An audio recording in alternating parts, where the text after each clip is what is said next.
So my name is Lucia Jacobs. I'm professor in the Department of Psychology and chair of the Departmental Lectureship Committee. Now in its second year, the goal of the Lectureship Committee is to highlight the work and legacy of current and former members of the department. Each year, 4 faculty members are chosen by the committee to present their research to their colleagues. All of the lectures, for example, by Jack Gallant, Karen DeValois, Allison Harvey, Dacher Keltner, Alison Gopnik, and most recently Chris Maslach, are posted on the departmental website due to the vision and hard work of our departmental administrator, Francis Katsura, who is behind the scenes working on the entire series. Thank you very much, Francis. I say that. Thank you. Yes. The next 2 lectures will be October 29th by Lance Craigsfield, who will be introduced by our colleague Frederick Tunison, and December 3rd by Tanya Lombroso, who will be introduced by our colleague Fei Zhu.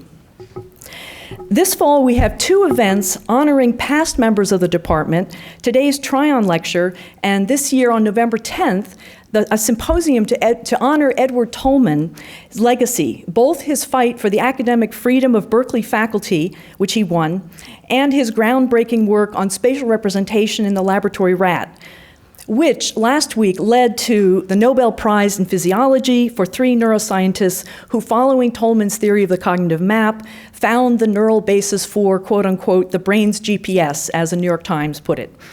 One of these laureates, Edvard Moser from the Kavli Institute for System Neuroscience in Norway, is our keynote speaker for the Tolman Fest on November 10th. And he wrote back saying he's delighted and he couldn't agree more that this Nobel is really for Tolman. So it's going to be some great timing to have this festival on Monday, November 10th. But today is about Tolman's graduate student, Robert Tryon. I think Tryon would have approved of our current department. I think he would have fit right in and would have had a blast if he was still here. Born in 1901 in Butte, Montana, Robert Tryon spent his entire academic career in our department, and with this career changed the face of psychology. He founded the field of behavioral genetics. He built tools for, if he were here, he would be calling it big data. His work in analytical methods included pioneering the cluster analysis, as well as a groundbreaking computer system for data analysis used widely across the social sciences in his lifetime and afterwards. His interest in new methods, can you hear, is this working? Okay. His interest in new methods began in graduate school as a student of Edward Tolman. With Lloyd Jeffries, they invented the first fully automated device to study learning in the laboratory rat at an unprecedented degree of reliability, and that quote is from David Kretsch, which resulted in his 1928 PhD thesis, Individual Differences at Successive Stages of Learning.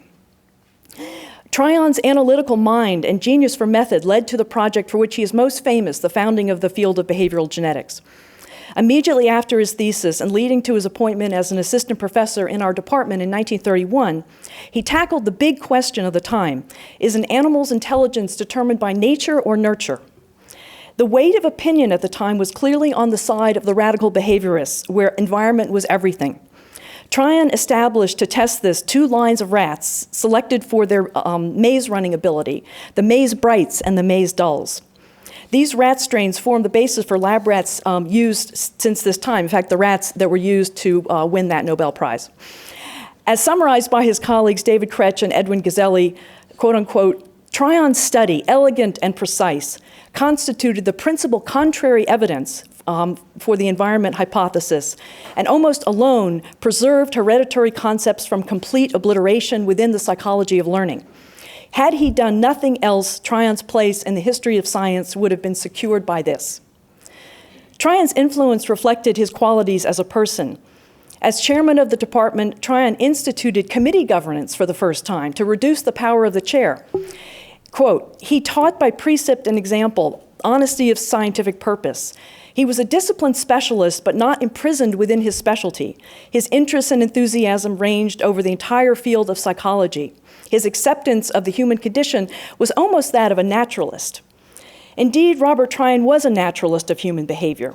His 3rd great research program was the behavioral ecology of humans, choosing as his study site the Bay Area. He was fascinated by the interaction between ecology and human behavior and conducted rigorous studies using census data from Bay Area neighborhoods before and after the perturbation of World War II. As his colleague said at his memorial service, quote, he loved his territory, his family, his home, the University of California, the Department of Psychology, the Bay Area, whose social structure and mating patterns he studied. Despite his deep territorial roots and loyalties, he was truly a universal man. He was fascinated by the drama of human evolution and could see only one family of man and recognized no other distinctions. So today it gives me great pleasure to introduce Dr. Kristen Hawkes as the 45th Tryon Lecturer, whose work embodies so many of these qualities of Robert Tryon. Moreover, today's lecture will address a question I think that Robert Tryon himself would have been fascinated to hear. What happened along the way that we modern humans separated from the maize-dull apes and became the maize-brights? Dr. Kristen Hawkes is the Distinguished Professor of Anthropology at the University of Utah, where she was hired while still a graduate student in 1976, based on her PhD research on kinship and cooperation in a New Guinea highland community. But as you will soon hear, Dr. Hawkes' research since then has brought her to prominence in the field of evolutionary biology for her contributions to our understanding of the evolution of human culture and biology, particularly aging and longevity. Her research has taken her to study hunter-gatherers across multiple continents, including the Ake of Paraguay and the Hadza of East Africa. Dr. Hawkes' career has been marked by many academic accolades and distinctions. She serves on multiple editorial boards and NIH panels, and in 2002 was elected to the National Academy of Sciences, followed by her election to the American Academy of Arts and Sciences in 2009. Today, I will resist the temptation to steal more of her research thunder by talking about her research anymore, but instead give you Dr. Kristen Hawkes speaking on the topic, the grandmother and human evolution. Thank you.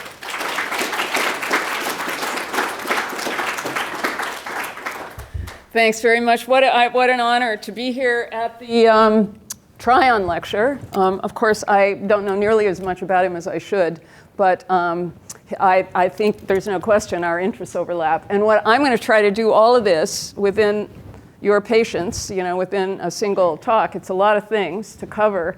But let's see whether or not I can talk you into keeping on the table a hypothesis that turns out to have so many unexpected connections, the things we're trying to understand about what happened in the evolution of our own lineage. If we compare ourselves to our closest living relatives, we all belong to the hominids, the radiation that includes the great apes and us. And the only living members of our own lineage are modern humans. There's nobody else on the planet. And we've only got so few other great apes left. They're fascinating, and the difference between them and us seems like a gulf that's almost unbridgeable, right? It's so easy to put all of them over there and compare them to ourselves.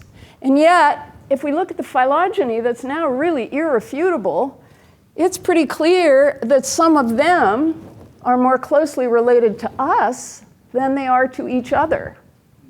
So what is it that happened in the evolution of our own lineage to include so many things that seem to make us different? Now, you wouldn't think that I would start with longevity for a reason that this figure illustrates, but maybe some others as well. If you were, to make a list of how do we differ from the other apes, it's probably not the first thing that would come to mind. And maybe especially because there is this frequently observed characteristic of human populations that it's only relatively recently, maybe the end of the 19th century, within the 20th century, where in many places in the world, human life expectancy got to be longer than the age of menopause, which varies to some degree among populations, very sensitive to how you measure it, but more or less, most people agree, really hasn't changed. And yet, life expectancy is now, in some places, including the communities we live in, about twice what it was at the beginning of the 20th century. And so it's easy to see why people think this longevity that we see must be a novelty of recent history. You know, we've now got scientific medicine. Things don't kill people that used to kill people. We've got patterns of public health and so on that keep down mortality. And so, in fact, they would argue this is a signal that we were actually designed only to live to, I don't know, 40 or 50 or something like that.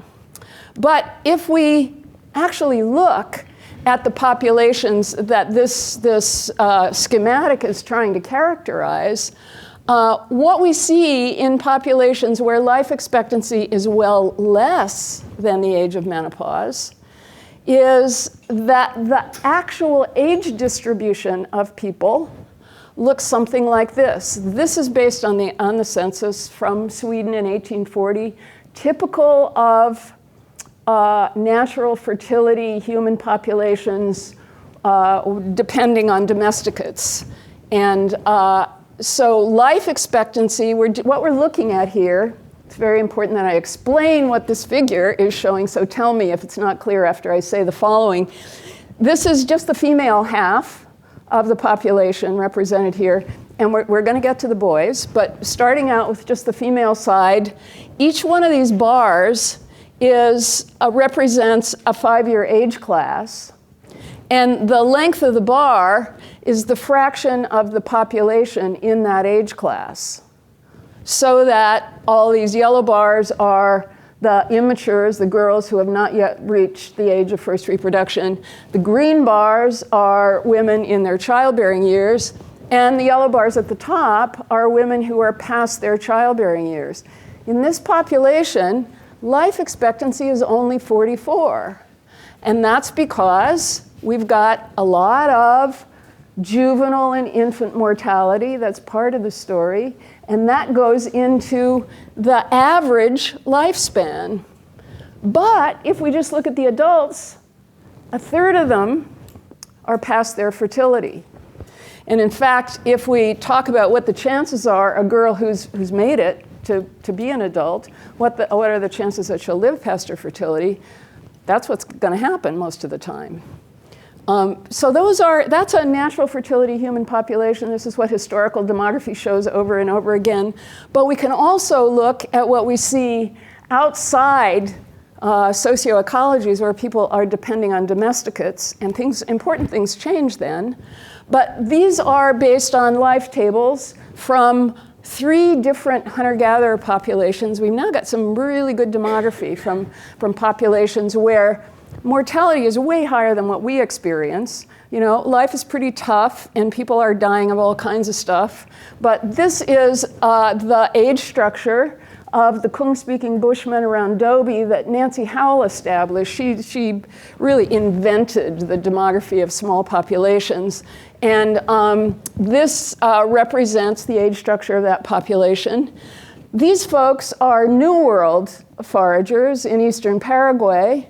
And then back to Africa, the Hadza, who I'm going to pay a lot of attention to in what I have to say following. But the Hadza are very far apart historically from the Kung-speaking Bushmen, you know, to find where the common ancestry is between these populations, we have to go very, very deep in our population history. So in a sense, these are kind of independent socioecologies, especially between the Aceh and the other two are very different. And yet, if you look at the age structure, it's got the same features. A third of the adult females in these populations are past their fertile years. And actually, this is something that came to the attention of evolutionary biologists who were inventing the conceptual and modeling apparatus for thinking about the evolution of life histories and why they vary so much, and why aging is something we see in so many living lineages. You know, you think about, you know, if you had dogs as a kid, you know, you had a puppy. Maybe when you were a little kid, you had a puppy.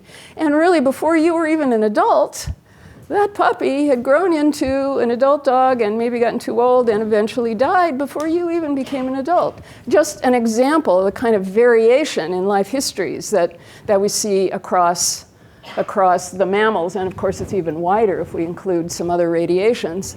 George Williams in 1957 wrote this very influential paper thinking about how, if we use natural selection carefully, can it help us understand why organisms age. And because he was talking about living things generally, but an amazing natural history aficionado, wide-ranging, all kinds of organisms, he couldn't leave out humans. And his expectation was that survival should approach about 0. At the same age, fertility approaches about 0, if he was right about all the things he was laying out. And then he said, oh, but what about humans? And so having put that on the table, he saw that this feature, recognized that this was the case, as one of the most important lines of evidence we have about our evolution. In 1966, William Hamilton wrote a paper about the evolution of senescence by natural selection, in which he tried to build a formal model, to elaborate what Williams had put on the table.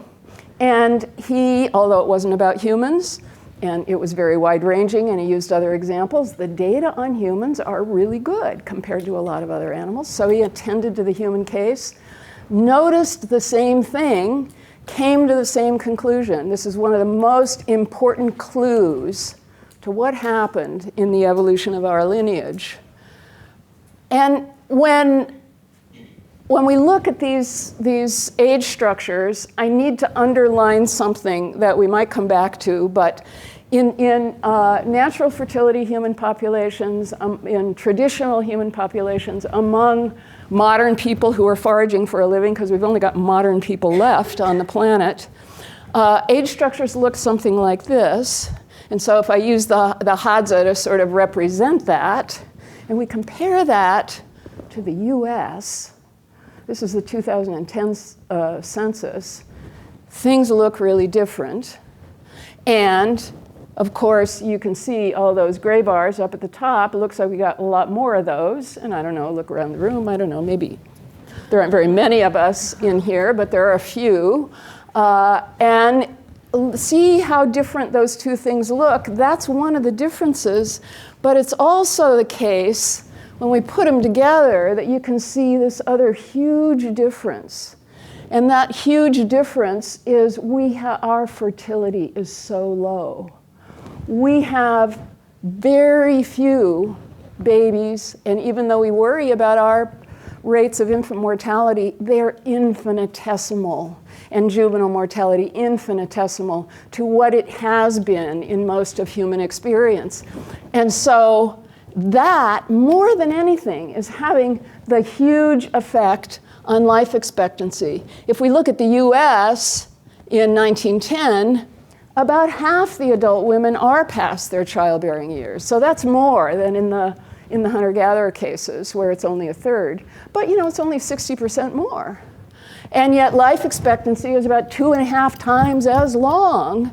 And that's, again, because no dying babies and children. Practically everybody, most people who are born manage to live through their infancy and juvenile years, and so the average is high as a consequence. Well, now, when Williams was writing in 57, and when Hamilton was writing in 66, they were aware of some of these demographic things, but there actually wasn't very much that was known about other really crucial lines of evidence for investigating what are the differences.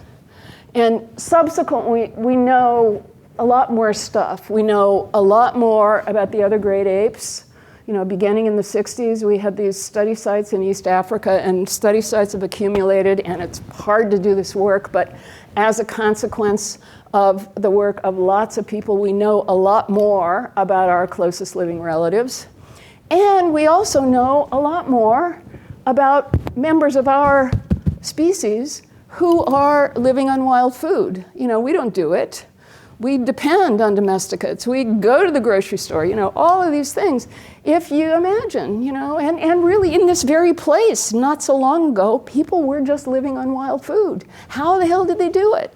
Well, we can kind of make some guesses about it, but actually, there are places in the world where people are doing this. They're modern people, but they're facing these really ancient problems. And so it's an opportunity to go out and find out what those problems really are and how people try to solve them and how that varies by sex and age.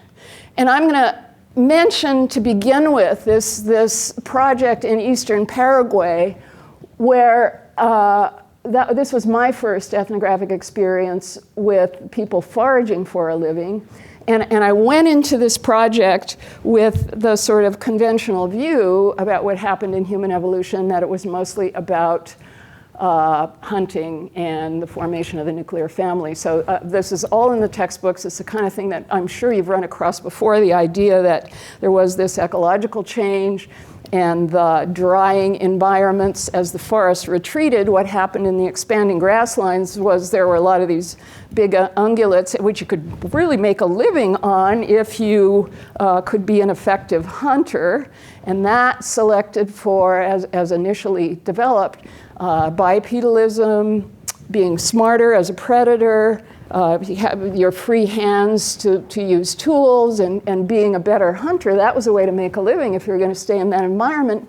But if you're a mom, the problem with these expanding brains, the shift that was associated with being a better hunter was you had to get those babies through this narrowing pelvis associated with being a biped.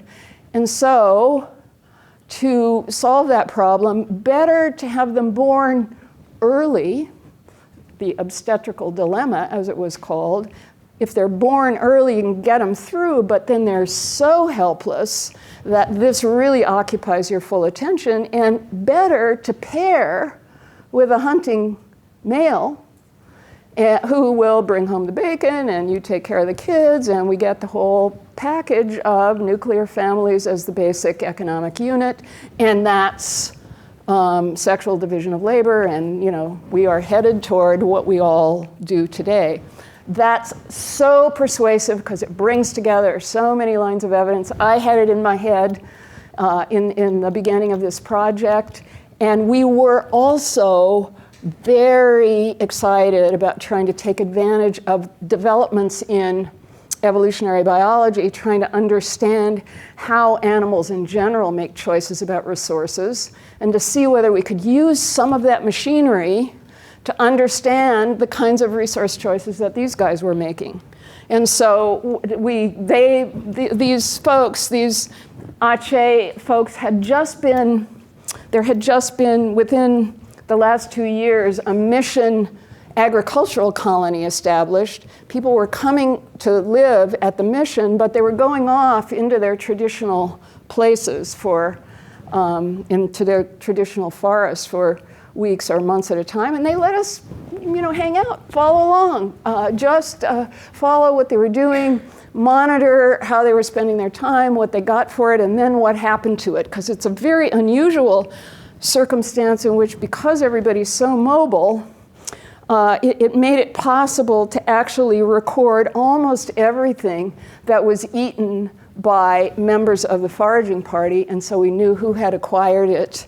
And what we found was that the men were hunting an array of animals as they fanned out into the forest. The biggest thing was a tapir. They're almost gone now, and then these little capuchin monkeys. And the women following behind, carrying kids and baskets full of other stuff, and stopping, periodically to put it all down and take a rest and acquire things around them. And what was such a surprise was when, at the end of the day, everything was cooked up, it was not the case that the resources that the men acquired went differentially to their wives and kids. In fact, most of the resources that the men specialized in went mostly to somebody else. And so this idea of, well, what this nuclear family is all about is there is a man who is supporting the wives and kids, was really challenged by these results and trying to think about how to deal with this and what might account for the fact that men are doing this very energetically costly stuff they spend so much time doing. Why are they doing that if the consequence isn't that their own kids then end up eating better?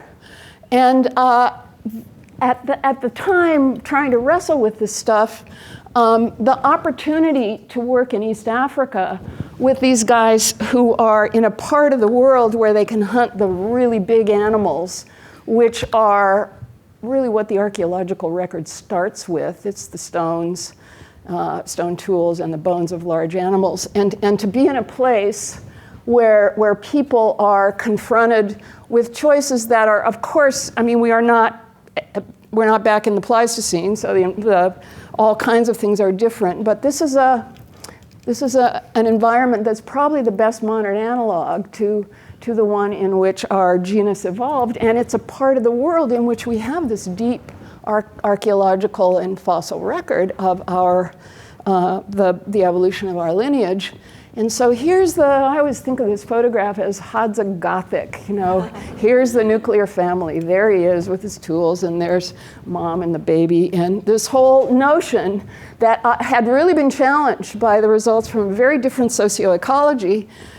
So part of what we focused on a lot was, what are the men doing? What is this about? And I'm going to come back to the issues that arose, but they are hunting these really big animals. This photograph shows these guys sitting on a giraffe, not because it was a cooperative hunt to get the giraffe. Actually, it's solitary hunting for the most part.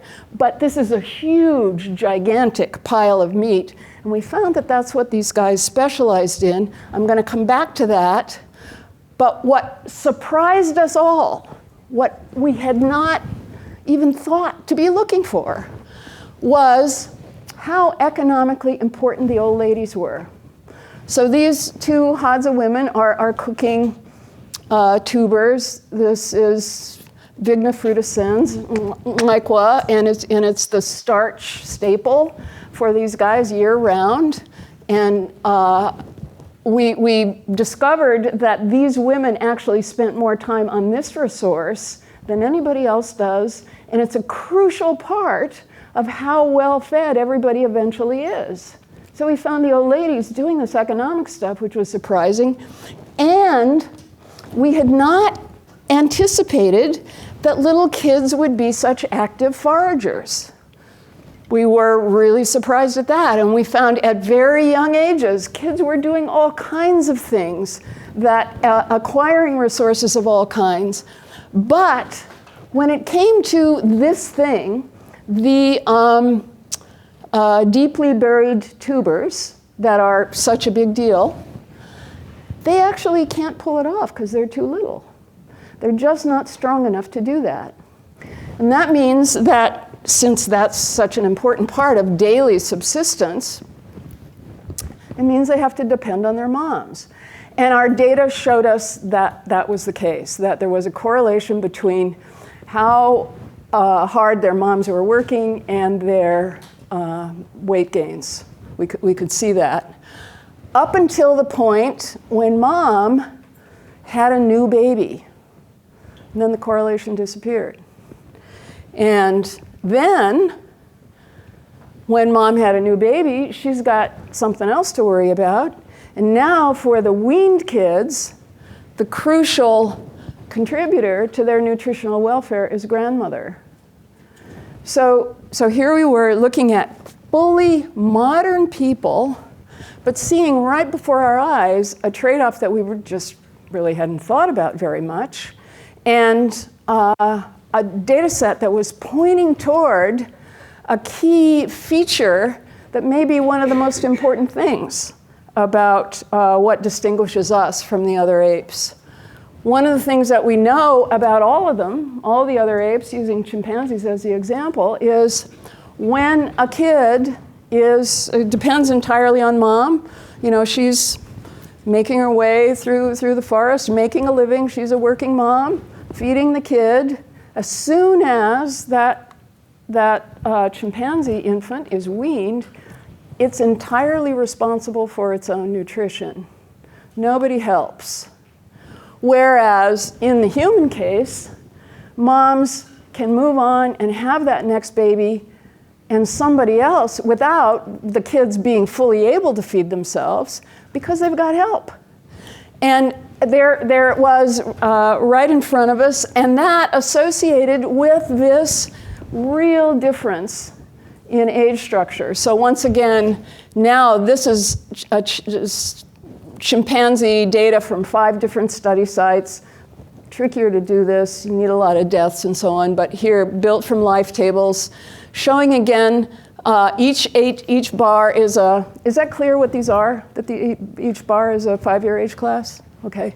And so what if we look at the chimpanzee side, then if we just look at the ones that make it to adulthood, so we start there, almost none of them survive their fertility. They become old. Jane Goodall talked about chimpanzees reaching old age when they're 33. That was her marker. In general, for people studying even chimpanzees in captivity, middle 30s, that's where the geriatric years begin. So cycling, still having babies, but becoming really old. And humans, on the other hand, we have a really different story. It's relatively rare for women to die during the childbearing years. Instead, we end up with a big fraction of the female population past the childbearing years, even though the end of fertility is essentially the same in all the living hominids, us and all the other great apes.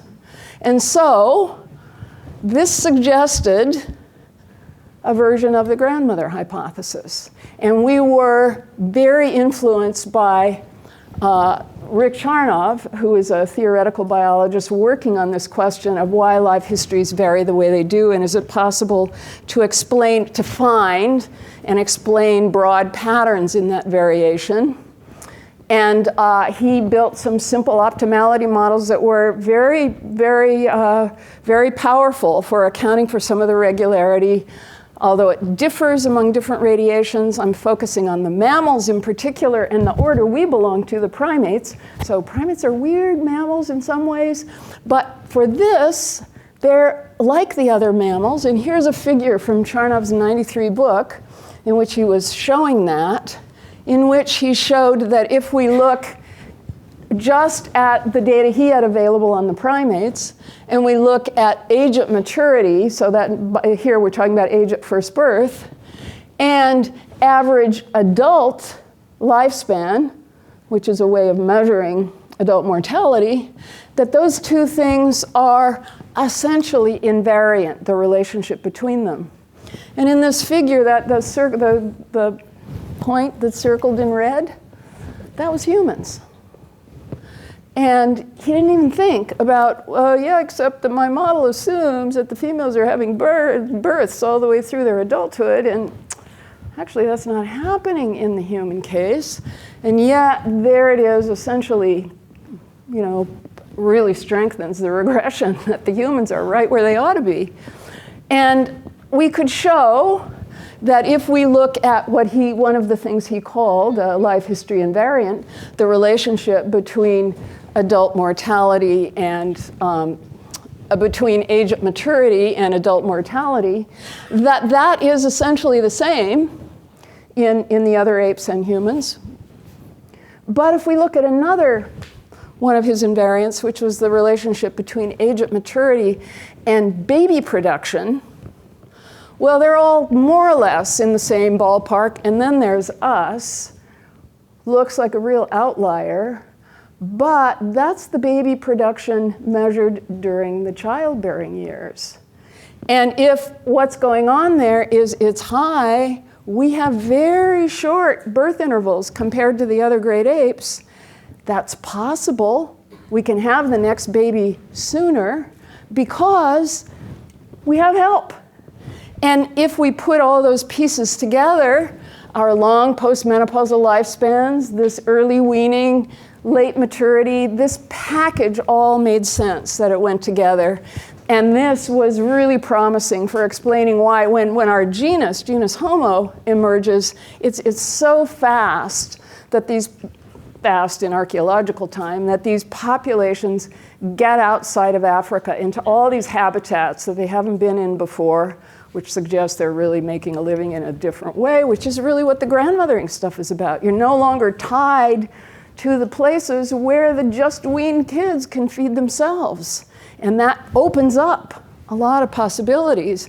And in fact, lots of features of the earliest archaeology that can seem very mysterious when you look more closely look like they could be explained as well. So here is a story where all of these pieces look like they go together, and yet some of you good skeptics in the audience might say, well, yeah, but something else could have caused all this stuff, right? And I bet you could probably think of several other things that might account for it.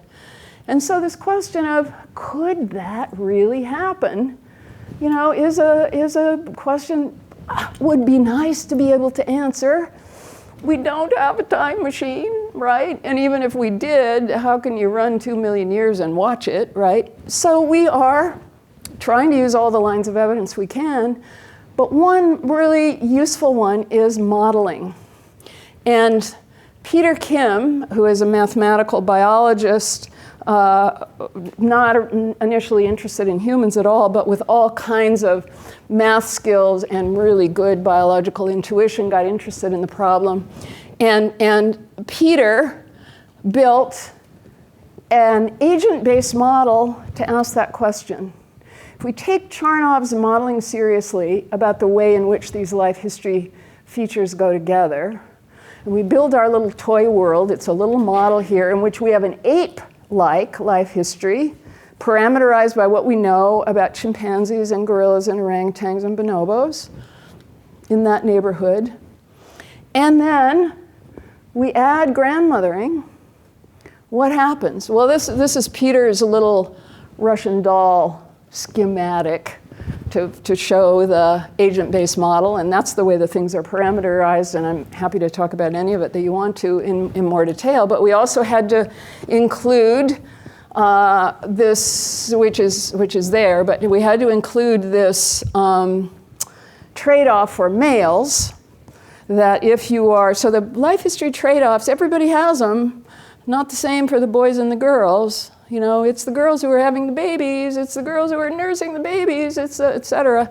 And so we made some different assumptions about the trade-offs for males.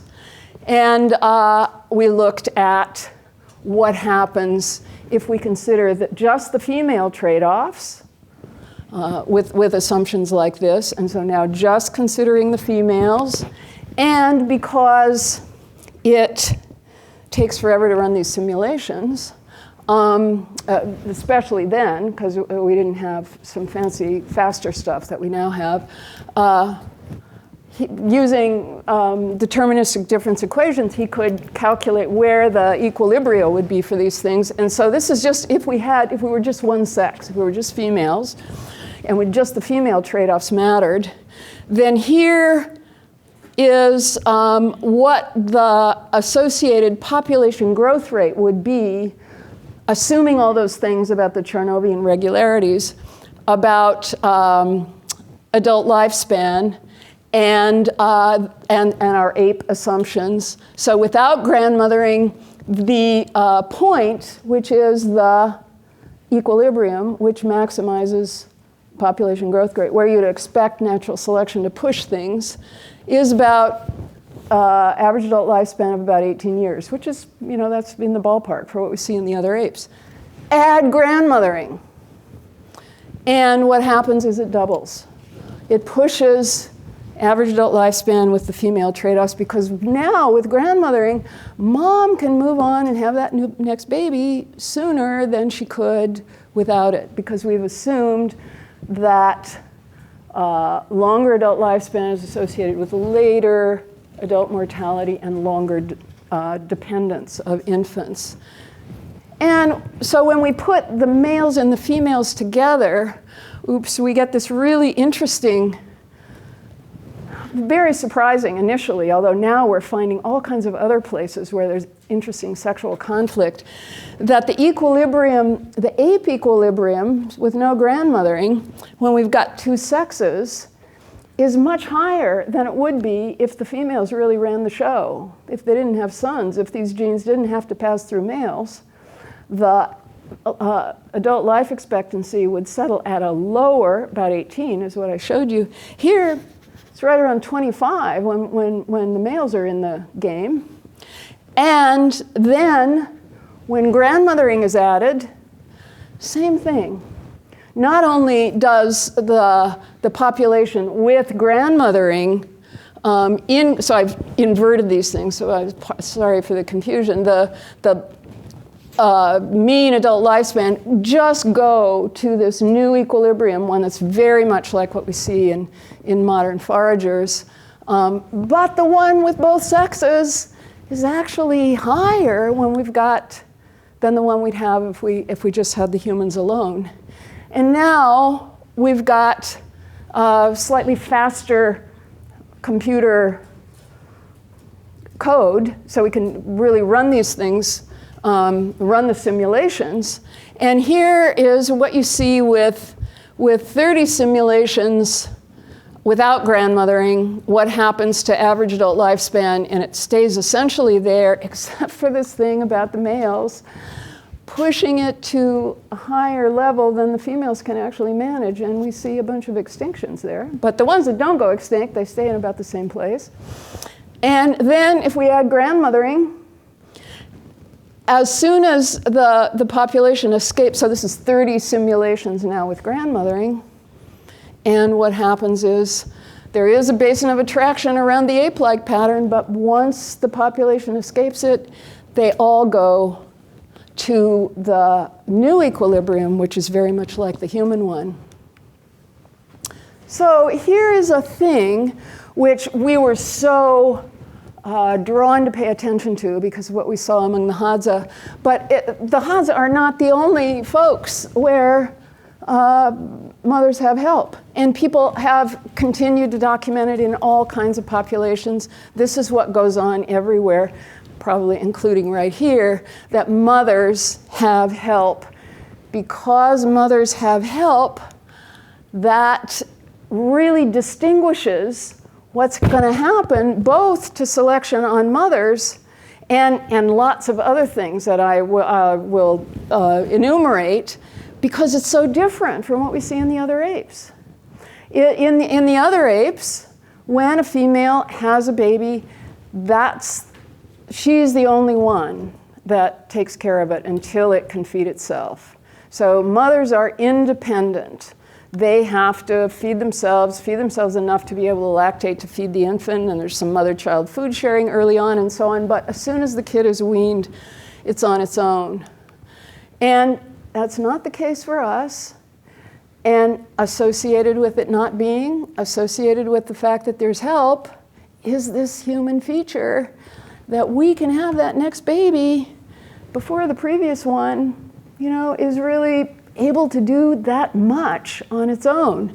So there's an Aceh woman in the northwest corner up there who's about to give birth to a baby, and her daughter isn't even 3. And yet she's going to have another baby. It's going to be the focus of attention. And of course, this happens in human populations everywhere. There's much shorter birth spacing. And I owe so much yeoman's work on this question to Sarah Hurdy, who has written eloquently about this. And those of you that haven't read her 99 book, Mother Nature, or her 2009 book, Mothers and Others, I just couldn't say enough to recommend them. They are just wonderful. And one of the things that she focused on was, if it is the case that mothers have help, then the situation for mothers in our lineage is really different in an important way. It means that you will not only have this new baby, but you've got the other ones who are not yet independent. So you've got tricky trade-offs among all of these dependent kids, and thinking about how you're allocating your attention to them is going to have, thinking about, I shouldn't say that, how you do it is going to have consequences for how many descendants you leave. So whether or not these kids do well, it may mean this one you just had, maybe not. It's not a good time to have this kid. Not a good idea because of what the others need. To pay attention to who's providing the help, to worry about that, the other things that they have to do. Grandmother may have other infants or juveniles that she's working on, and we've got these much higher fertilities. So all of this stuff means that mothers have to figure out how to allocate their attention among multiple dependents, and that has huge consequences for what selection is going to do to infants. So if you're a chimpanzee infant, you don't have to worry about your mother's full commitment to you because you're the only game in town for her. If you're a human, it is not like that. It is not like that. And this circumstance means, as Hertie has argued, this means now selection on infants for whether and how effective they can be at engaging commitment is on the table where it hasn't been before. I mean, infants didn't have to do that. It was automatic, right? Now, you may not even be on mom. Mom's got other stuff she's worried about. There are others who whether or not they're helping you, that's going to be crucial to whether or not you survive. And of course, this is the place where the mortality hammer is so heavy. So the infants that are slightly better at that are going to be the ones who survive better, are going to be the ones whose capacity selection is favoring. And Michael Tomasello is a developmental psychologist who's been really interested in comparative questions about how humans differ from other primates. Done a lot of, he and his collaborators, an amazing array of experiments trying to measure these differences in cognitive style, really, between humans and other apes. And he and his collaborators have called this characteristic that distinguishes us from them shared intentionality. This is a thing which humans are just really into, that I'm trying to get you guys to be on the same page with me, right? And we're trying to have this thing happen here. In other apes, there just wouldn't be going on at all. And yet, for us, it's a huge thing. And it's so, wonderful sometimes when you feel like you're on the same page with somebody else. That's just so cool. And this feature of being on the same page, he's called shared intentionality. And it is something that he and his collaborators have shown. Let me maybe back up and say what they have shown is these striking differences in social competence between very young humans and other apes. In the early experiments, the ones very influential paper published in Science, this is Tomasello's group, Esther Herman, the first author, in which they did a bunch of experiments on with human kids, the average 30 months of these kids, German kids they were using, and orangutans and chimpanzees who were older. But what they showed was that when it was questions about the physical domain, they were pretty similar, not very different. But when it was social cues, it was the humans that were way better. And of course, those of us who are just consumers of this research wanted to know, yeah, but what if we had infants? What if we had chimpanzee infants? And they've now done some of these experiments with infants in the genus Pan, chimpanzees and bonobos, and humans, of the same age, showing, looks like that's about cut off. I apologize for that. This is at 2 years, if we talk about, so we're not talking about chimpanzees and bonobos that are only 2 years old and humans that are 2 years old, and their performance on these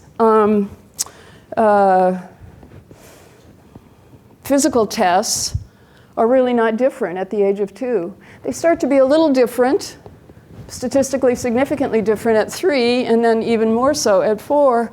But when it comes to the social tests, again, where the subject is given a bunch of social cues that they're supposed to respond to, the difference is there at 2. This is a thing about us. And we could talk about, how frustrating in a lot of ways these experiments are, how many questions we could ask about them. But the bottom line that I think practically everybody now agrees with is that we have all this beautiful work on humans in which actually babies just a few months old are so socially sensitive. They are responding in they are just, lumps. They're just babies. They can't do anything. But they are responding in all kinds of ways to their social circumstances. So what we have here is a life history package. It's still, like said in the textbooks that human babies are secondarily altricial. That part again, this idea of the obstetrical dilemma. So they have to be born before they're fully cooked. And so they're really so dependent. And so secondarily altricial. But yes, there's no question that motorically babies are so slow that the other apes can, before they're a year old, run circles around the babies. But socially, not so. So we have a package of things that are very slow in our life history, and we have a set of social features that are the opposite. And those are things that this attention to grandmothering and how it propels the evolutionary story starts to give us some purchase on. That gives us a potential explanation for our longevity, for why maternal trade-offs would be altered in our lineage compared to what we see in our closest living relatives. This selection on infant sociality that's really, in some ways, the thing that some people find most interesting about us. That this capacity to compete and cooperate and so on that we have that seems so exaggerated compared to the others. This shared intentionality, to use Tomasello's label for it, that grandmothering gives us some hints about that. And there's another set of consequences. So there's the guy who this hunting hypothesis that is still, as I said, in the textbooks, and lots of reasons why. And in fact, so maybe none of you remember the years of Sherwood Washburn. He was here at Berkeley. Berkeley used to be the kind of center for studies of human evolution, and Washburn was one of the guys behind the new physical anthropology who said we've really got to use all these lines of evidence to understand what happened in our evolution. And he was very effective in characterizing the hunting hypothesis because the evidence that he had in front of him made him think that's actually the best story we've got. Well, we now know some other stuff, and we ought to put on the table some alternative hypotheses as well. So there we've got this guy, and now we're talking about a set of capacities that is characteristic of humans from the time essentially they're out of the, buns out of the oven, and then grows more and more. So little kids are doing it. But then what's going on with these little kids that they do to and with each other and wanting to be on the same page with each other? These little kids grow up to be men and women. And they grew up to be male and female ancestors in our lineage.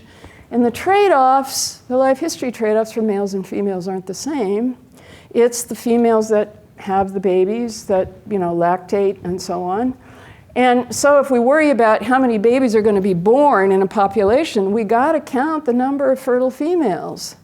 The number of fertile males is kind of beside the point, right?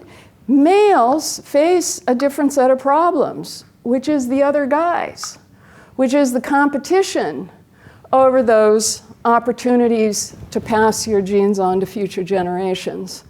Oops.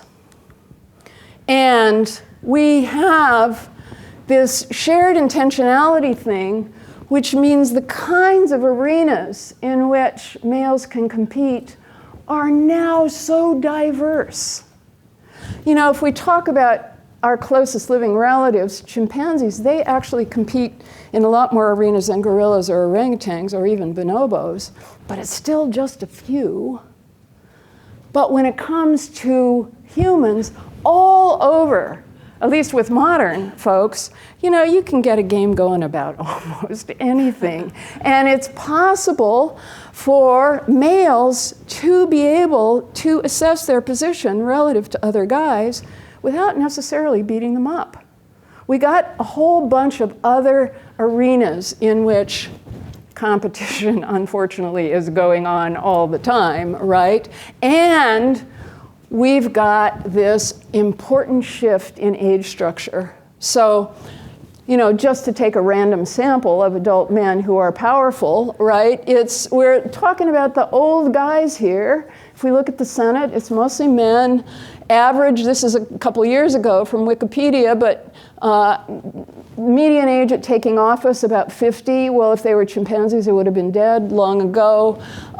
Median age now in the Senate, 62. It's probably pretty close to that. And average term length, about 15 years. With chimpanzees, the median age at which a male gets to be alpha is about 20, and on average, they only are alpha for about 4 years. And so we've got a really different age structure for the males with a lot of old guys ahead. And here's the chimpanzee males. And so again, from the same data source, this is Hill et al., a set of chimpanzee communities with the census data giving us life tables. And here's the Hadza with the males added in. And this longevity thing is you inherit features that are associated with your longevity from both your parents. It's not only the females that are long-lived, the males are as well, but the end of female fertility hasn't changed. And so if we look at who's around in the fertile ages, the difference between us and the other apes is really striking. Now the mating, the sex ratio and the mating ages, so the blue would be the humans, is way male biased. In chimpanzees, the actual adult sex ratio, because mortality is much higher in the males, is, as in most mammals, extremely female biased. And so remember we looked at this picture with these simulations where we were just looking at longevity using the same model, but now paying attention to what's happening to the sex ratio in the mating ages. Here's what happens to the operational sex ratio when grandmothering is added. For the first million years, it's moving around a lot, which is all very interesting. There's no ecology in this. It's all stochastic. As soon as grandmothering is added and this longevity thing is taking off, the sex ratio, the operational sex ratio, begins to become way more male biased, even though females are having babies at a faster rate because the birth spacing is not increasing as it otherwise would. And there are issues in the literature these days about operational sex ratio versus adult sex ratio. So if we just look at that, the sex ratio in the fertile ages, same kind of thing. It is going from bobbing around when we've got an ape-like model. As soon as we add grandmothering, things become way more male biased. And so now coming back to the question, this sort of nuclear family model in the beginning, I said we need to include grandmother. She's really crucial. And so that couple in the middle with the baby, that is the baby's grandmother and her older sister. Got to include those folks if we're trying to understand what happened in the evolution of our lineage. And we got to include the other guys. We've been leaving them out of the story. As long as the focus is on males just doing stuff that might be associated with their paternal effort, their contribution to the welfare of their own kids, we're leaving out what is hugely important to males. It is in general in mammals, and we don't even have to restrict it to mammals, in primates in general. I'd say look around. It is the case we know in our own communities. Where males are in relation to the other males is really crucial. What has happened in the evolutionary biology literature beginning from the middle 70s is attention to what happens when these mating sex ratios get more male biased. And there's increasing evidence coming back to it now, but over and over again, what both models, and these are all modeling papers that I'm talking about, but also people collecting data on living populations repeatedly show is the more male biased the mating sex ratio, the more mate guarding pays off. Because there are all those other guys out there. You got one, and so if you don't really hang on to your edge, the loss will be greater.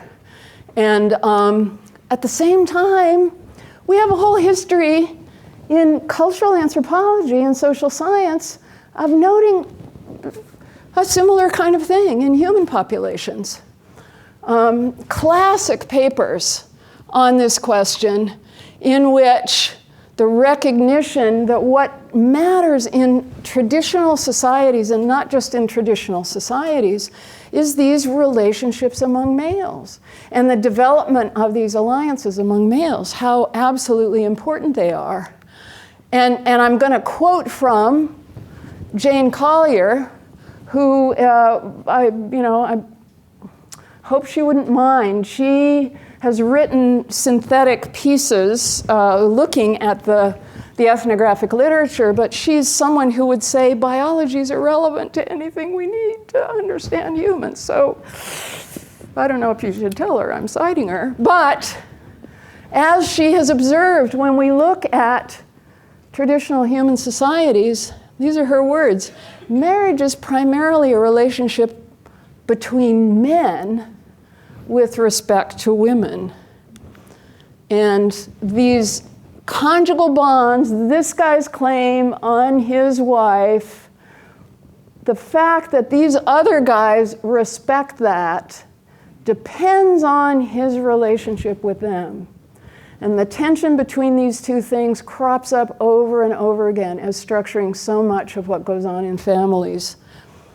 So, quoting Collier further, relations between spouses are best understood in the context of relations between men.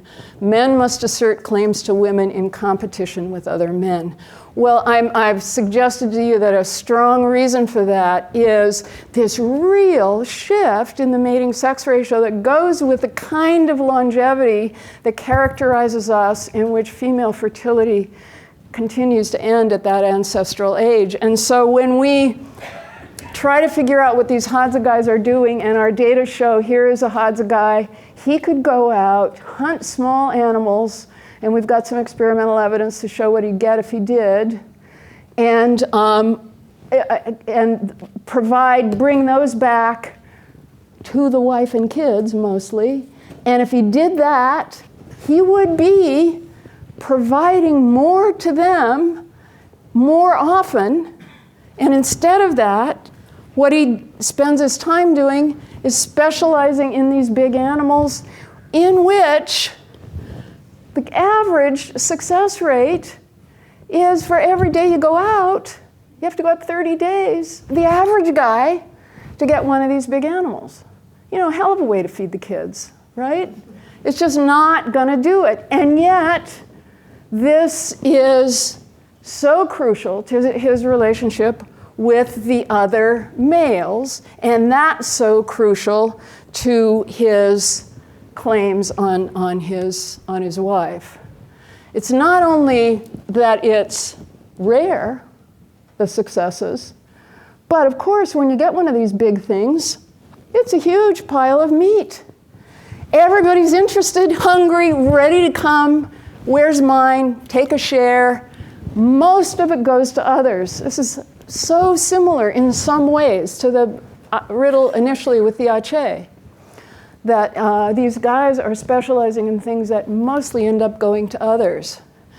They would have a lot more for their own household, a lot more often, which is really crucial if you're worried about how well the kids are doing, if they took small animals whenever they encountered them. And that's what they're not doing. But a consequence of that, a consequence of the fact that they care about the brotherhood, and these guys actually literally are not brothers, but they call each other brother. I mean, so the relationships are really important. Because those relationships are so important, attention to these things that are more associated with public gains than their own domestic gains, the consequence of that is there's way more stuff for everybody.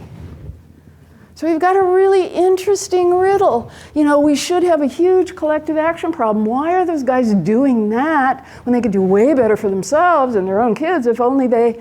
But the payoff for doing that is what the other guys think of them. And the consequence of that is everybody eats more meat. So one of the things that's so cool about focusing on the big animals is actually we've got an archaeological record of something about that. Now it's tricky to interpret and there's a lot to say about that, but this is how the archaeological record of human behavior begins, with the bones of big animals. So this is something we can really trace deeply into our own lineage.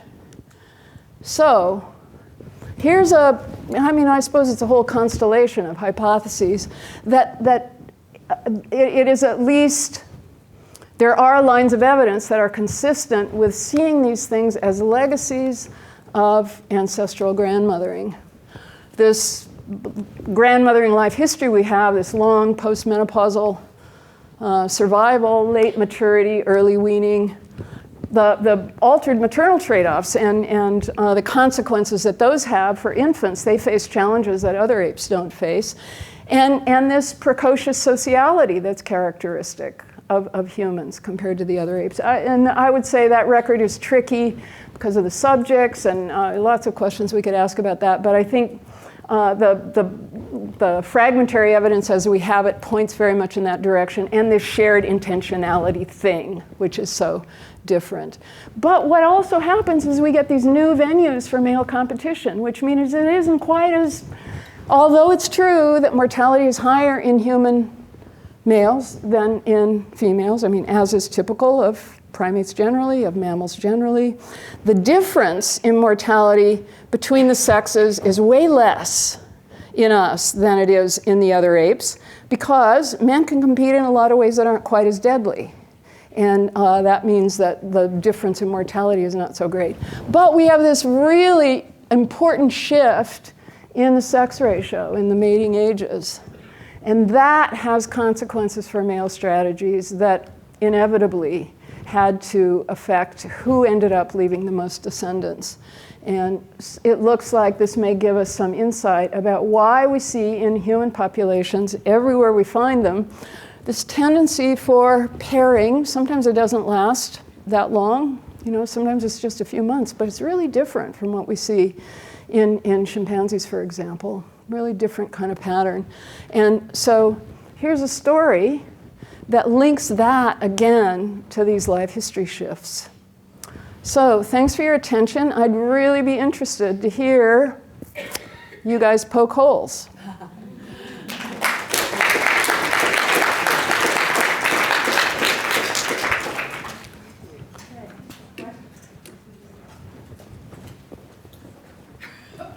Thank you very much. Absolutely fascinating and provocative. I wonder if you could comment on, say, older sibling hypothesis. Is that a factor or a complicating factor in these other foraging populations?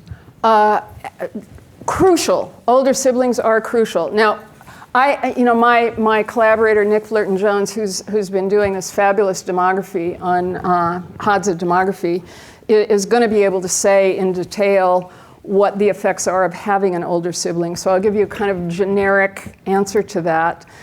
It is certainly the case that older siblings play a crucial role in the help that's provided to moms, right? So in fact, one way to think about this later age of maturity is it kind of builds in some extra helpers. So individuals who are not yet ready to have babies on their own, but who are competent foragers, can now contribute to what their younger siblings are doing. And my colleague Karen Kramer has spent a lot of time trying to make the argument that when we're looking at modern people anyway, it's not just about the food. There's all kinds of stuff that can really affect what mom has to do. You know, that even little kids can do things that are helpful that adjust what she has to do. So there are ways in which the help of older siblings can contribute to what's on the dinner table at night. So seeing older siblings as a contribution. But of course, part of the story here, part of the thing that Sarah Hrdy was flagging is this issue that, in a sense, you know, as we all know from basic theory about parent-offspring conflicts, siblings can be in conflict with each other. So as with almost everything, we have a combination of the potential both for competition and cooperation. There are data suggesting, for example, that there is a strong advantage to having a daughter as your first kid, because then there's an older sister who will, et cetera. And so there are some populations in which those relationships, you know, seem to hold. Whether they do for the Hadza, I'll wait and see what Nick's data say. Yeah.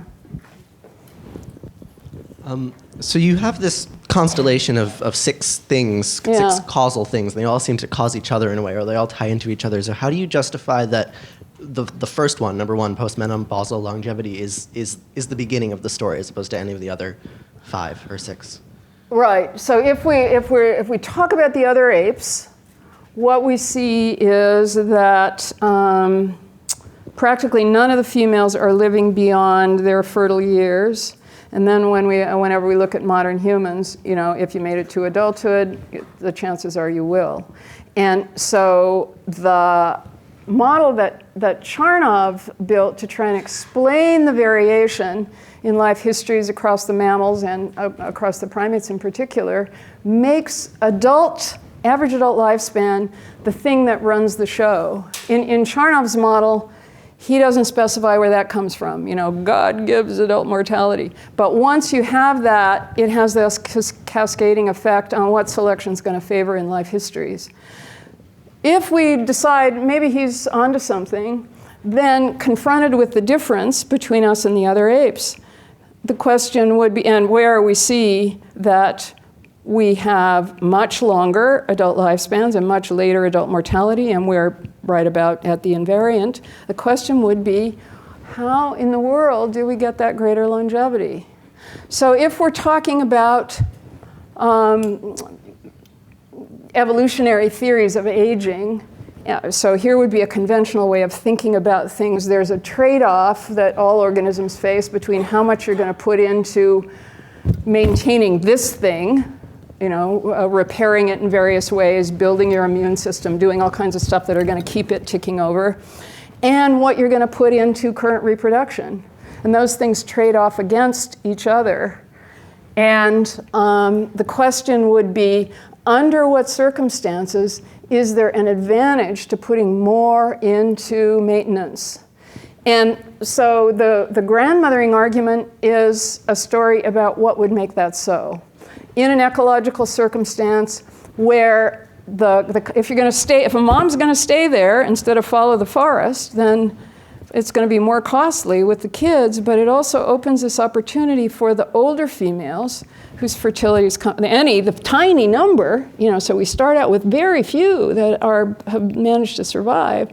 Now they can do something for their fitness that was not on the table before.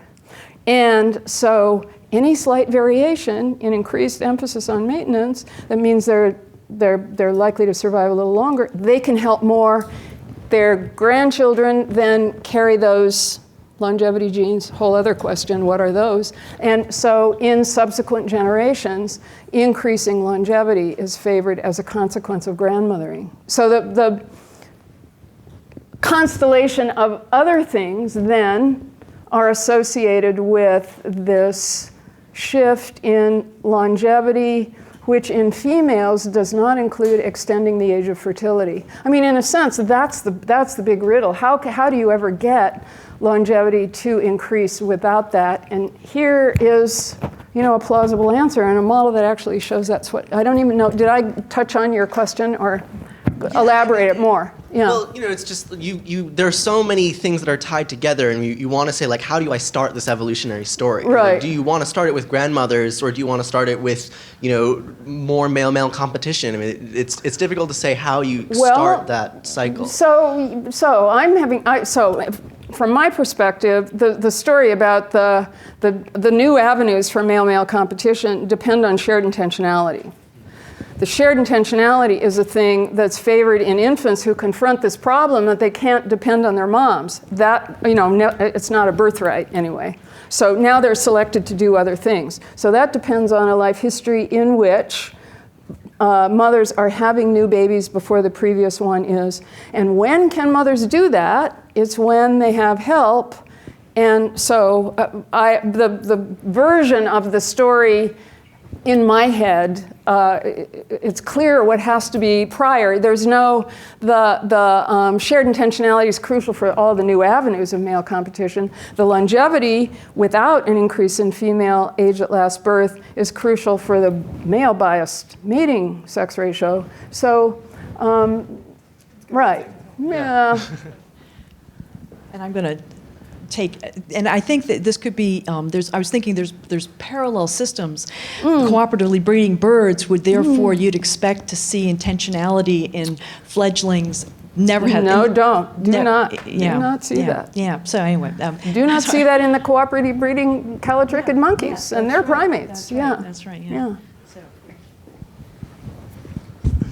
Terrific, Kristen, thank you. It's kind of a follow-up question to the last one. Yeah. But another question might be about other species. Yeah. This sounds like a great story for any species, right? That is, if we want to increase our reproductive rates, one way to do it might be to shift this way. This is, of course, this shift in terms of longevity with respect to a stable reproductive period that does not extend at the same time is unusual for any mammal. Yeah. And I'm looking for an example of another mammal that does this. And if not, why did we start it and no other mammal started it? I don't know the answer. There are people who say, well, look at the data we now have on killer whales. It looks like maybe something like this happens in some cetaceans. So it's so hard to study those guys, It's hard to do basic demography on these things that mostly you can't see, age those populations. But people have suggested that what we see in some cetaceans is fertility ending long before the survivorship curve in females asymptotes at 0. So it looks like it happens there. Why doesn't it happen in... Yeah. Maybe one. Excuse me? Maybe one species. Yeah, but even there, I don't, so then what would be the grandmothering story, right? So I've actually tried to... cetaceans are so interesting because we've also got the case in Antarctic fin whales, that these females are getting pregnant at an average rate in their 80s that's the same as at younger ages. So, you know, this whole whale phylogeny and all the longevity that, you know, we see in some of them, and then these other sets of patterns makes the cetaceans really interesting. So if you say that one of the things we know about us is not only that we're mammals, so that's going to be important, and then we got all kinds of things that are built into and really interesting about female reproductive physiology, which is very weird in mammals, but we got it because we are, and we're primates, and we're apes. That puts us in a particular place in the evolutionary possibilities. You know, it's like, wouldn't it be cool if we could fly or make our bones out of something stronger?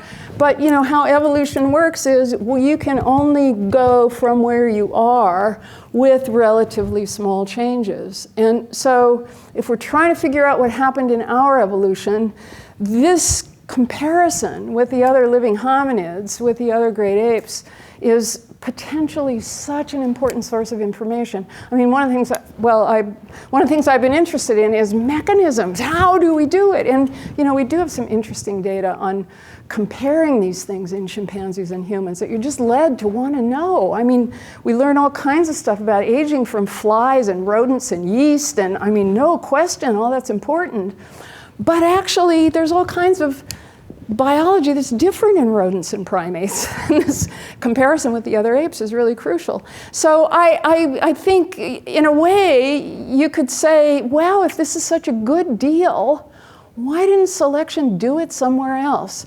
And the thing that's key in the verbal model and assumed in the simulations is this shift to the use of resources that the little kids can't manage. Right, that the just weaned juveniles can't manage. So if all of that is on the right track, then what we need to do is find a place in the tree of life where we've got, you know, a similar kind of ecological shift. Because it is really striking that when we do these simulations, you know, in the initial population, it's way less than 1% of the females who are eligible to grandmother. I didn't say this, but one of the things in these models is we've assumed grandmothering is so weak. And that's because Peter and I were stimulated to collaborate in response first to a paper that came out of a Leipzig group trying to take the grandmother hypothesis and say, well, let's see if it works. Let's build a simulation. They did, and they published their result, and according to their result, nope, couldn't do it. There aren't enough grandmothers, doesn't happen. So we were, whoa, what's going on there? Because as long as there's any positive thing that is continuously positive, what you expect is selection to increase it. And what they did in their model was they kept making grandmothering stronger and stronger and stronger, so that eventually it was, if you were helped by a grandmother, you would not die before the age of 15. I mean, it was superhuman, and they still couldn't get it to fly. So we said, what the hell's going on? Figured out what was the mistakes in their model, and that was the basis for saying, well, let's try not to make the same mistakes and see what we can do with the weakest possible grandmothering. So it's very weak in these models. You know, you're not eligible to grandmother until you're 45, which is, you know, look around, we see a lot of, that's a real constraint. You're only allowed to have one dependent as a grandmother at a time. You know, we made it as weak as possible, and it was still enough. And so one conclusion you might draw is, man, if it's such a good deal, why isn't it everywhere? Why doesn't everybody do it? It's, again, if we look at what's going on with the other apes, it's easy to see why. There's really, for those older females, if they don't have new babies, what can they do?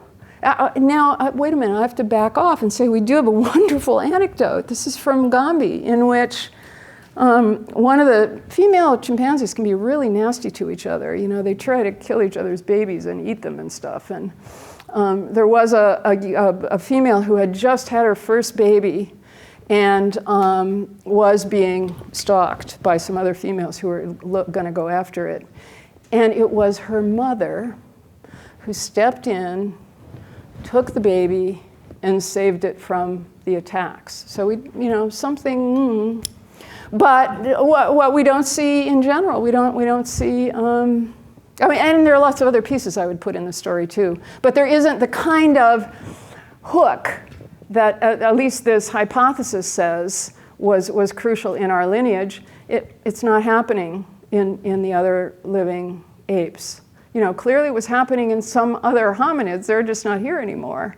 And my favorite hypothesis out of my collaborators, and some of those data are, and some of the modeling is consistent with, this is not just modern people. This is something that characterizes genus Homo. This is where it started much earlier. Yes, Allison, please. So two things, just to get clear on the same topic. It does seem as if late maturity is the thing that, so if you're sort of thinking about this causal sequence, on your account, late maturity is the thing that's the first thing, right? And you're telling a story about late maturity or extended helplessness, right? Not being able to feed yourself. And you're telling that story in terms of this specific thing about the tubers, but there might be other reasons why you'd see extended maturity, or why extended maturity would be an advantage. So I do think in terms of how all of these things hanging together, am I right that on your model what's happening is first you're getting the helplessness for whatever reason, and then that's the thing that's enabling the grandmothering to make such a big difference? Yes, yes, and let me qualify that. So the inability of the just weaned juveniles to manage on their own is really what sets up the opportunity for grandmothers. But in these, if we're talking about any other mammal, there is this pattern of infancy and weaning, and then there's this long period of juvenile independence, when you are feeding yourself. And maturity, age of first birth, happens later, right? So there's weaning, then you're on your own, and that is either long or short, depending on whether you have a slow or fast life history, and then there's age of first birth. So it seems to me that in a way, I think this is beautiful and makes a lot of sense and so forth, but it does seem to me that the puzzle, so one puzzle is why do you have women living past fertility, but it seems to me the larger puzzle is why do you have helplessness, right? It seems like helplessness is really something that you would be selecting against. So why would you, right. Now, maybe it's something about this particular ecological niche, but, why not have the babies have stronger arms so that they can dig out the roots, right? That feels like that's going to be a more straightforward way of solving this problem. So, and as I think there's a whole other, after all, there's this whole other life history story about large brain size and relationships to early helplessness, for example, that is not just about our hips. That's something that you're seeing across many, many, many different animals. But sort of independently of that, I guess the point is that the story does depend first on the helplessness for you and then on the grandmothering. And then the other question is, what was different about your model and the other model? Which other model? The model that hunting didn't hypothesis? that didn't predict grandmothering? There was no cost to increase longevity in males, and the males just ran away with it. And they had made the mistake of first not being at equilibrium initially, and then not running the model till equilibrium. And so because increased longevity in males always meant you had a greater chance of getting a paternity, there was strong selection for that just ran away in the males. And so what we showed was that if you control that, there was actually a grandmother effect in their own model, but they didn't start at equilibrium. So when you build these simulations, you really have to make sure that things are more or less at equilibrium when you start, and then run them all the way till you reach another equilibrium. And they agreed with us about what wasn't working in their model, so it wasn't just us. So this is, I think this is really an important issue. the verbal argument is very ecological, that what was happening in the Pleistocene is, so it shares this with the hunting hypothesis. So we know what was happening was these patterns of climate change that meant the forests we were seeing, there was a lot more. Which I think is much really higher important. variability, absolutely huge. But these spreading grasslands and that kind of savanna environment is a different set of ecological opportunities. It's one that can pay off if you're strong enough to do it. Otherwise, then it's really a problem. So yeah, our answer to your question is it took a certain ecological circumstance. And so the helplessness was not that these kids, the kids initially were less, they could still, pick soft fruits and so on. That, the issue was that the kinds of resources that would actually pay to stay in those environments wouldn't let the kids feed themselves. And then we've got all these other, you're absolutely right that there are lots of other models that would make brains very much a key part of the story. And in this model, there aren't any brains, there's none of those things are in the model, but they happen. So they're part of, they are part of what we want to explain, and lots of different ways of thinking about that. And there are lots of people who would be, would say they're the center of the story, that all of these things are actually driven by expanding brains. I'm continually on the side of, not on that side, that once you have a slower life history, it's certainly true that you can afford a bigger brain because you got a lot more time to amortize that cost off. But if I were choosing the direction of the causal arrow there, it would be that a life history like this allows selection to favor increased brain size. So you could switch that around. Although it'd be interesting to hear, to run out the pieces. Would that give us grandmothers? Maybe so. And you're also saying that earlier hominids who did not have a large brain size, that the grandmothering would have was actually ancestral to moderns.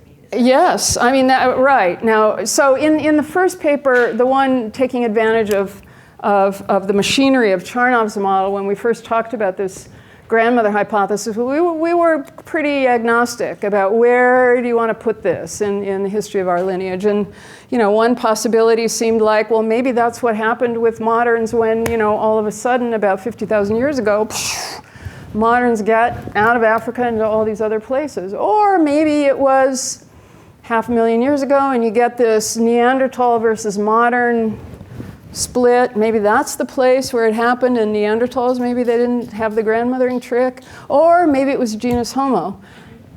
Subsequently, I find it very hard to defend either of the first two of those arguments. And it seems, so my view of the accumulating evidence says this had to be a characteristic of certainly of our species wherever we found it, and that it's likely to be earlier. And in fact, my bias is to think Neanderthal life histories weren't that different from human ones, but you can surely get an argument going about that question. And it's really tricky.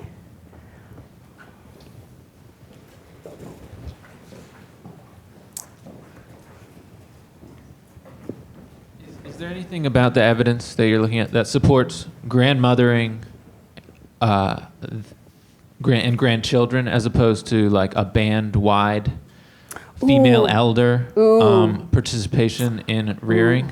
Ooh, such a good question.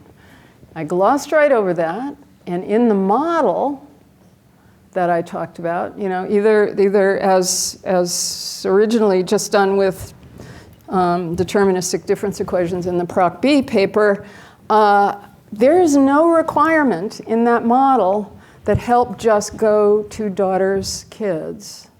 No constraint. In the same way in the simulations with the stochasticity, which is really interesting. That, of course, I think, and I think I wouldn't get much of an argument about this, that it's a much stronger effect through help to daughters' children because of all the confidence of those actually carrying your genes. And if one of the big effects is on mother's birth spacing, and the female you're helping is the mate of your son, and she can have a new baby sooner, well, who knows who gets that advantage, right? So I think that, and we are building models to try to get better purchase on that particular question, but I was astonished that without any lineage sorting, it was strong enough to have this effect. And there has been a long history of arguments. So people initially said, whoa, I don't think this grandmothering thing can work because we all know that hunter-gatherers are patrilocal, and we know that genus Pan, the females all leave, and so they're not with their moms. It's the males that are staying together. And since that's where you'd expect the strong effects, it seems like you've really got a dispersal problem on your hands, and that won't allow it. Now, you may know that the literature then has expanded in looking more closely at what residence patterns actually are, where we have foraging populations, and it just isn't true that they're generally patrilocal. Residence is highly variable. People are very mobile. They're moving from one place to another, and it varies by context and sex and age. And I just gave you that example from Gombe, where initially in 1997, Puzzi et al. Published these Gombe data where they actually knew what had happened to the females, and half of them had not dispersed. They stayed with their moms. So there's a lot more flexibility there than is, often assumed. But it is so interesting that we got this result in which sex-biased dispersal was not an issue and did not matter. I think we're going to find the more we elaborate some of these models, and especially the conflicts between the sexes, which are turning out to be so interesting, that we'll have a lot more to say about that. Well, I think on this note, we have a whole stack of tubers in the back. And I think we should all retire with more questions. All right. Thank you very much. Okay. Thank you. Thank you. Thank you.